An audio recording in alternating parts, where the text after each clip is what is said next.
Hey everyone, I'm Allison Morris, and you are watching NBC News Now's special coverage of President Trump's impeachment trial. Today, the Senate's questioning both the House impeachment managers and the White House defense team.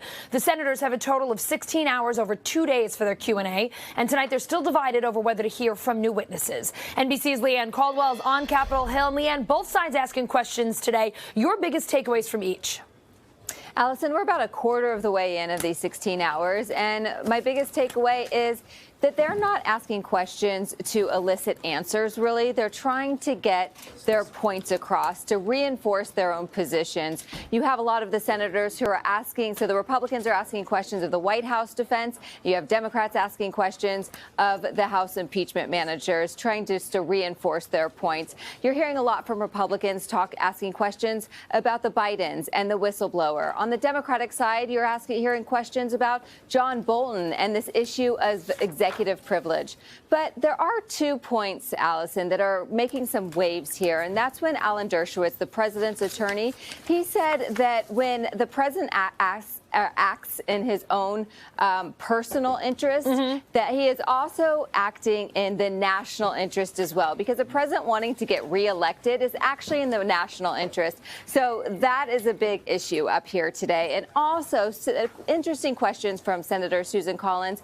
She asked the White House defense team a question about if the president mentioned anything about investigating Joe Biden before he announced his run for president, and they did not have an answer for that, Allison. Yeah, both of those issues getting a lot of attention today, Leanne. Let me ask you about this. Senate Majority Leader Mitch McConnell says that he does not have enough votes yet to block witnesses. That vote will happen Friday. Is the tide shifting here towards calling witnesses? I wouldn't go that far at all. McConnell said that he doesn't have the votes yet. But that's because there's a lot of people who have not come out definitively on their position. There's a lot of undecideds.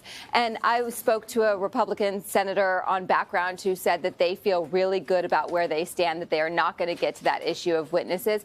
And then just today, there was two big movements against the tide for witnesses. You heard from Senator Pat Toomey, who we've been talking about all week, who seemed inclined to support witnesses, come out today, say he's very, very skeptical that any more witnesses would actually change his position on a verdict. And then you have Senator Cory Gardner of Colorado, who is one of the most vulnerable Republicans up in 2020. He told his hometown newspaper today that he does not support witnesses. So it seems like the tide is back in the direction on the side of McConnell and the president on this issue. Yeah, it's been ebbing and flowing a little bit this week. Leanne, Senate Minority Leader Chuck Schumer said today the Democrats have total unity on the witness issue. But earlier today, Democratic Senator Joe Manchin said this to MSNBC. I want witnesses. I want people to tell me what you know. You're asking me to make the most important decision I've ever made in the political arena that I'm in or as an individual, and I want to hear everything I can.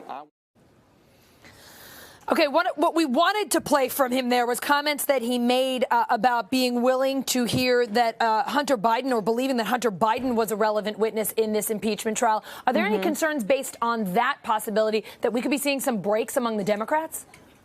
Well, all Democrats want to see more witnesses. So that is where Chuck Schumer is talking about. There's unanimity on that. But when Manchin came out this morning and said that, yeah, he might like to see from Hunter Biden as well, that gives Republicans more hope that if they do move to the question of witnesses, then Hunter Biden will, in fact, come. But Allison, remember, this is a question that we're not even at yet because they still have to vote on if they even want to vote on witnesses. So it's this first vote that we're going to be watching. And if they kill that vote on Friday that says that they don't want any witnesses, then they're not going to have to vote on Bolton, and they're not going to have to vote on Hunter Biden at all. Leanne, former Rudy Giuliani associate Lev Parnas was on the Hill today, and that sure got him a lot of attention.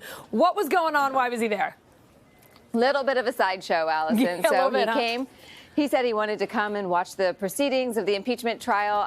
Chuck Schumer, his office gave them tickets to come and watch, but Parnas could not get in because he is wearing an electric ankle monitor because of his Southern District of New York situation. So he could not enter the gallery because he had an electronic on him, his monitor. But his attorney, Bondi, did enter the gallery and sit through some of the question and answers today. So that was a little bit of excitement on the Hill this morning. Just a little bit. Leanne, I'd love to ask you a process question to wrap things up, if you don't mind. Let's just say the Senate does vote to allow witnesses on Friday. What happens next? Then it's actually all up in the air. I can hear in your voice that it's exhausting, whatever it is.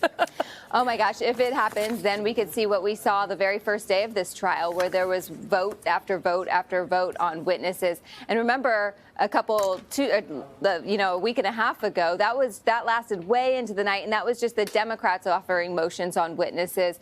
If we do get to that vote on witnesses, you can expect a lot of votes from the Democrats, a lot more votes from Republicans as well, to try to call as many witnesses as possible. So it can get very messy, Allison. Oh, Leanne, a lot more to look forward to, it seems. Thank you so much for filling us in on the day so far. Yep, thank you. Hey, NBC News viewers, thanks for checking out our YouTube channel. Subscribe by clicking on that button down here, and click on any of the videos over here to watch the latest interviews, show highlights, and digital exclusives. Thanks for watching.